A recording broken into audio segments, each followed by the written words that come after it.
You look amazing this afternoon, darling. Sure. Should we order some drinks, my dear? Okay, can I get some fresh water? What was that? That was the sound of my affinity increasing from the great time I'm having. That's good, I suppose. So what would you like to order? I don't know. How about some pasta? Pasta? Pasta per i signori. I hate pasta. Pasta is like the most vile, disgusting thing in the world. Isn't this a bit excessive? My father died choking on pasta.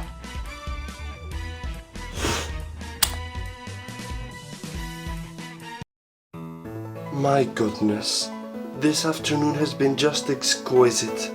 Let's do that again sometime.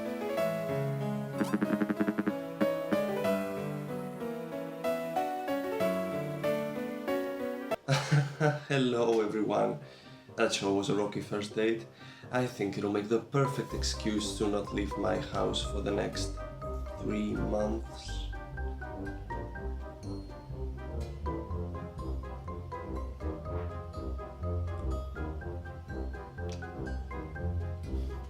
Why bother dating real humans when you can instead date fictional characters written by someone else who's never actually dated before?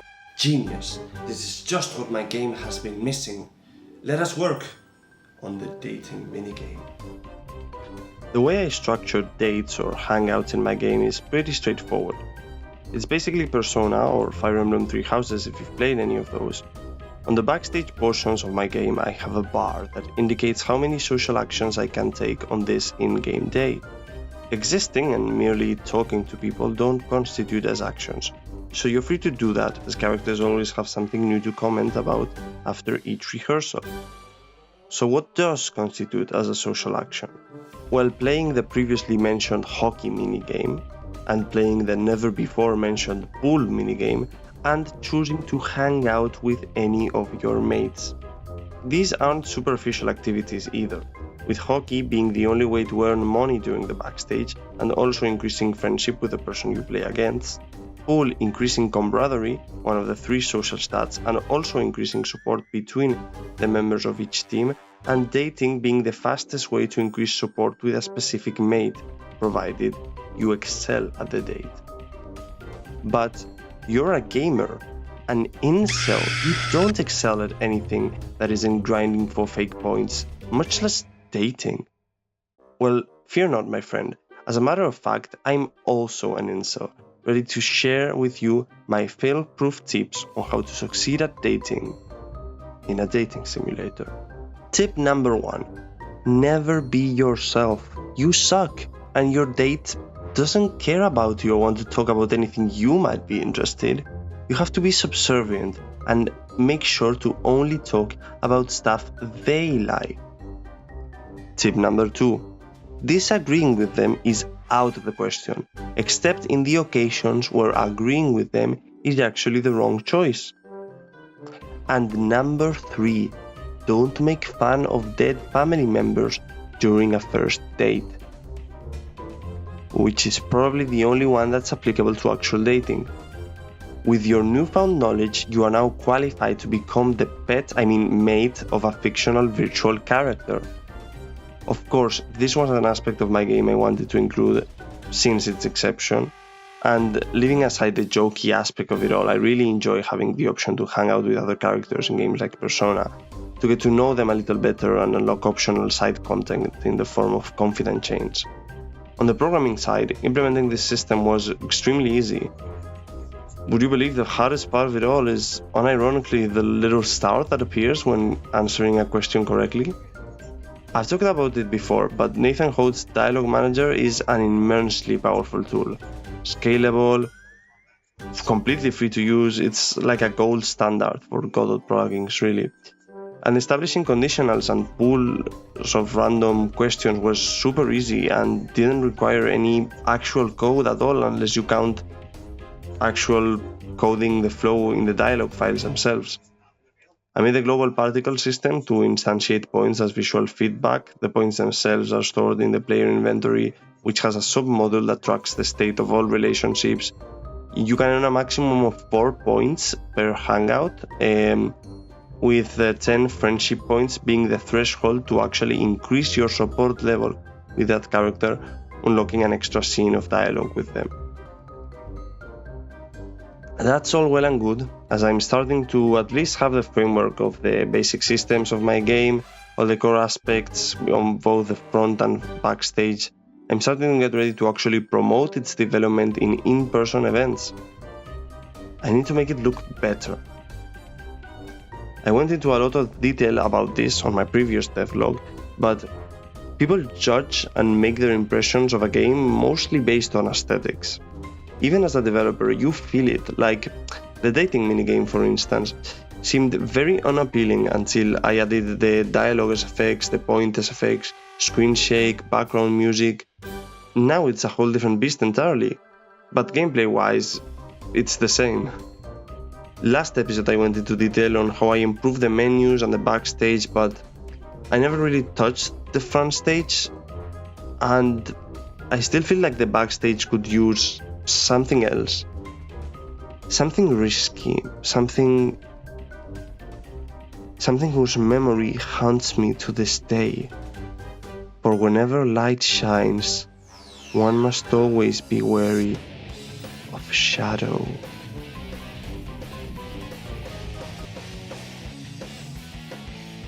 No, not that shadow, this shadow.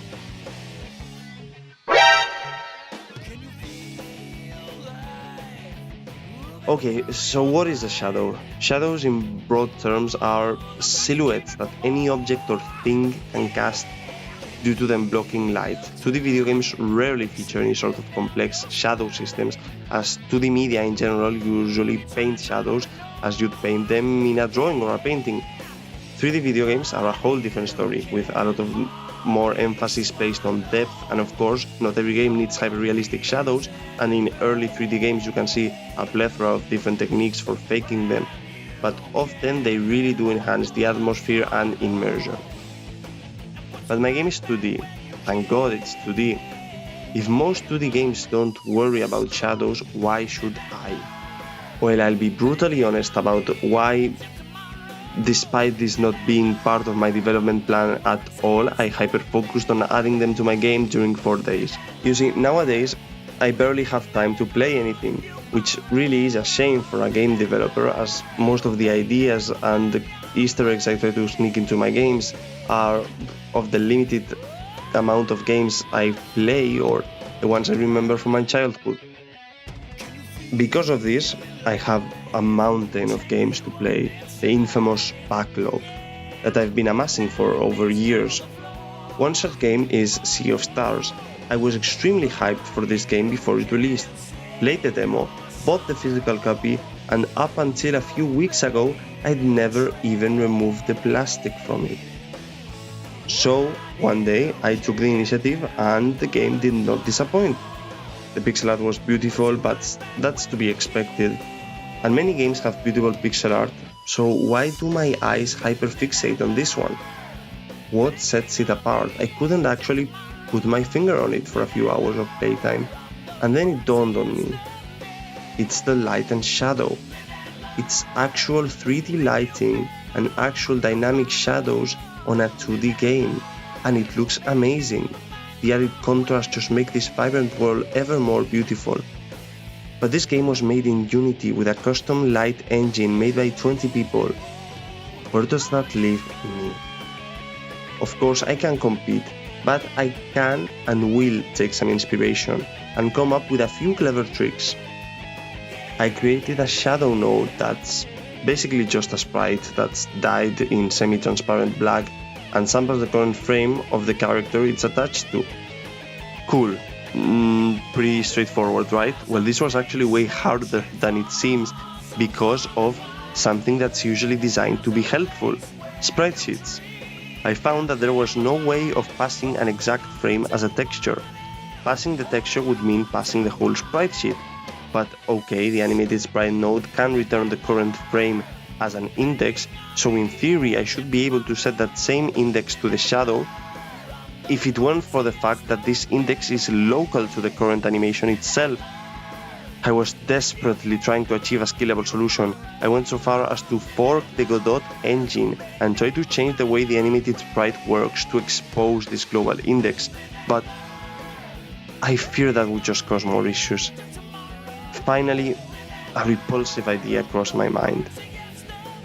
I could get the global index by using the position of the current frame relative to the whole sprite sheet. Now I just need a mechanism, a machine of sorts, that gets this index and returns the appropriate frame. It maps each index to the appropriate frame, a map, a dictionary. Yes. I started an excruciatingly tedious process of everything every sprite sheet to export every single frame as its own PNG and store them in dictionaries that would use the global frame index as a key to return the desired frame. Computationally, this is pretty good. It's fast to access.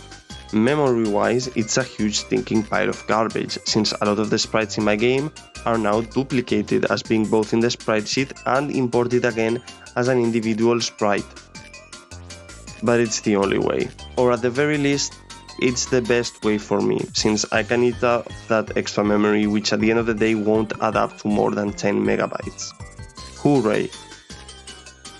Now I throw some code that detects 2D lights and changes the position, rotation and skew of the shadow based on the character's relative position to the lights. And for the coup de grace, normal maps.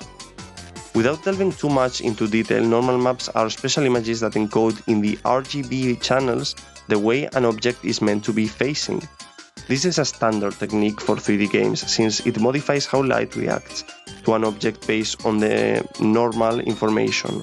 But this can just as easily work the same for 2D games.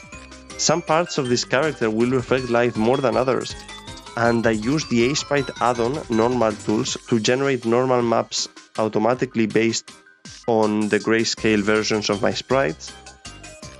And the result is honestly night and day. No longer does the light affect the whole sprite uniformly, but you can clearly appreciate how some surfaces are more opaque, and it even gives the sprite a bit of a three-dimensional look.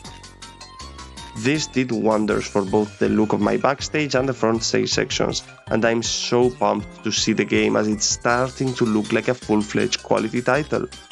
At least that's how it looks, but we've got a long ways to go. I hope you enjoyed this devlog, and I want to thank from the bottom of my heart everyone who stayed until the end.